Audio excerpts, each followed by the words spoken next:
বিভিন্ন চাকরির পরীক্ষায় ভারতের ইতিহাস থেকে যে সমস্ত টপিকগুলো থেকে কোশ্চেন আসে তাদের মধ্যে খুব গুরুত্বপূর্ণ একটি টপিক হলো বাবর।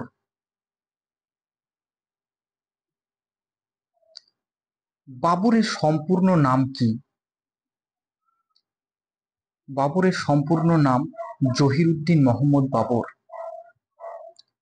তুর্কি ভাষায় বাবর কথার অর্থ কি? তুর্কি ভাষায় বাবর কথার অর্থ হলো সিংহ। মাঝে মধ্যে দেয় কম্পিটিটিভ এক্সামগুলোতে। বাবর পিতৃকুলের দিক থেকে তৈমুর রঙের বংশধর এবং মাতৃকুলের দিক থেকে চেঙ্গিজ খাঁর বংশধর। খুব ইম্পর্টেন্ট। বাবরের পিতার নাম কি ছিল? প্রায়ই কোশ্চেন আসে ওমর শেখ মির্জা। এবং মাতার নাম ছিল কুতলুগ নিগার খানম। ভারতে মুঘল সাম্রাজ্যের প্রতিষ্ঠাতা ছিলেন বাবর। খুব ইম্পর্টেন্ট, প্রায়ই আসে যে ভারতে মুঘল সাম্রাজ্যের প্রতিষ্ঠাতা কে? উত্তর হবে বাবর।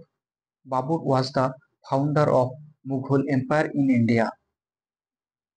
খুব ইম্পর্টেন্ট যে কোশ্চেনটা প্রায়ই আসে যে পানিপথের প্রথম যুদ্ধ কবে হয়েছিল এবং কাদের সঙ্গে হয়েছিল এবং কে জয়লাভ করেছিল, বিভিন্নভাবে দেয়। তো পুরো ডিটেলস জানতে হবে।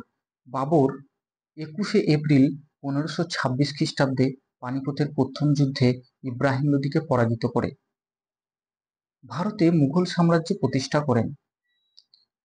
মানে পানিপথের প্রথম যুদ্ধ কবে হয়েছিল যদি আসে, উত্তর হবে 21শে এপ্রিল 1526 খ্রিস্টাব্দে। এই পানিপথের প্রথম যুদ্ধে বাবর কাকে পরাজিত করেছিলেন? উত্তর হবে ইব্রাহিম লোদিকে। In the first battle of Panipat on April 21st 1526 Babur defeated Ibrahim Lodi and established Mughal dynasty in India. খুব ইম্পর্টেন্ট। আরো কয়েকটা যুদ্ধে লিপ্ত হয়েছিলেন বাবর এবং জয়লাভ করেছিলেন। 1527 খ্রিস্টাব্দে খানুয়ার যুদ্ধে বাবর রানা সঙ্গকে পরাজিত করেন। In 1527 Babur defeated Rana Sanga in the battle of Khanwa. 1528 খ্রিস্টাব্দে চান্দেরি যুদ্ধে বাবর মেদিনী রায়কে পরাজিত করেন। In 1528 in the battle of Chanderi Babur defeated Medini Rai. 1529 খ্রিস্টাব্দে ঘরগড়া বা গোগরা যুদ্ধে বাবর মাহমুদ লোদিকে পরাজিত করেন। In 1529 in the battle of Ghaghra Babur defeated Mahmud Lodi. খুব ইম্পর্টেন্ট যে কোশ্চেনটা প্রায় আসে, তুর্কি ভাষায় রচিত বাবরের আত্মজীবনীটির নাম কি? উত্তর হবে তুজুকি বাবরি বা বাবরনামা।